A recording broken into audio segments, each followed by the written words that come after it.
ואני רוצה לדבר רגע על אלמנט רוחני אחד קטן שצד את עיניי ואת אוזניי. אני מדברת על מרגלית מגידיש, אמא של אורי מגידיש שחזרה ברוך השם הביתה. כמה ימים לפני שאורי חזרה הביתה, יש איזה צילום של האמא של מרגלית עומדת ועושה הפרשת חלה.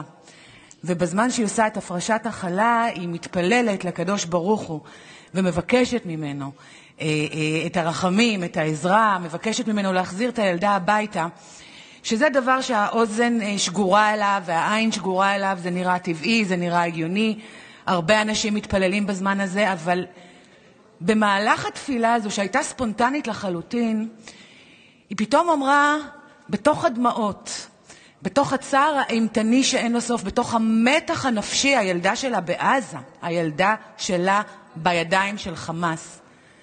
בזמן שהיא מתפללת, פתאום כמעט בדרך אגב יוצא לו מהפה, הקדוש ברוך הוא, אני אוהבת אותך. ואני הסתכלתי על זה ואמרתי, אלוהים ישמור, אוהבת?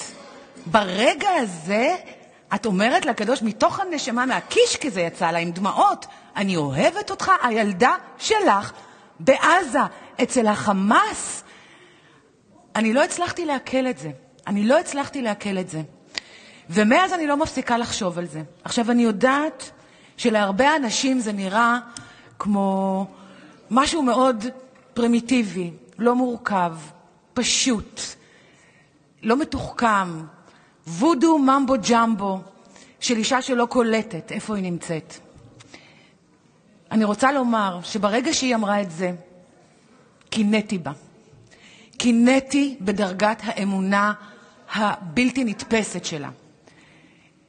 זה לא פשטות, זה לא פרימיטיביות, זו רוחניות בדרגתה העליונה ביותר. זאת רמה רוחנית כל כך גבוהה וחזקה ומתוחכמת, שאני חושבת על כל הזן בודהיסטים או על נזירי ויפסנה או על אנשים שמקדישים את החיים שלהם כדי להתעלות רוחנית. הם לא מגרדים את האדמה שמרגלית עמדה עליה באותו רגע, מפני שהיא הבינה לעומק שההשגחה האלוהית כולה מתחילה ונגמרת בטוב, וגם כשאתה נמצא בגיא צל מוות אתה לא תירא רע כי הוא איתך, ושיש איזושהי אמת מטאפיזית ענקית שבה כל דבר שקורה, גם אם אתה בתוך בור אפל, אמא שדואגת לתינוקת שלה שנמצאת בידי הידיים של הטורפים באדם, פראי האדם, גם אז היא מבינה עמוק בלב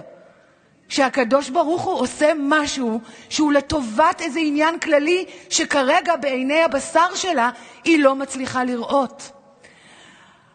אני אדם מאוד מאמין, אבל אני מאמינה על יבש, אדוני יושב ראש הכנסת. אני מאמינה בהשגחה אלוהית, ואני מאמינה שהכל לטובה, ואני מאמינה שיש איזו מתמטיקה עליונה בעולמות עליונים שאני לא מצליחה להבין בעיני הבשר שלי. אבל אני מאמינה בזה כשאני בטוחה בבית ומתפללת בנרות שבת, לא כשחס וחלילה אחד הילדים שלי נמצא בסכנת אימים. אני רוצה לומר למרגלית, האמא הצדיקה הזאת, את גיבורה שלי, את אות ומופת עבורי, את המודל שלי, והלוואי שאני אצליח להגיע לדרגות הרוחניות ולקידוש השם כמו שאת עשית. תמשיכי להתפלל מרגלית על כל שאר החטופים, יש לך קשר ישיר לקדוש ברוך הוא. תמשיכי את וכל חיילינו האמיצים, עם ישראל בסינרגיה מדהימה, חיילים גיבורים בשטח ונשים מתפללות, אין יותר טוב מזה. תודה רבה. גלית, אותי חיזקת.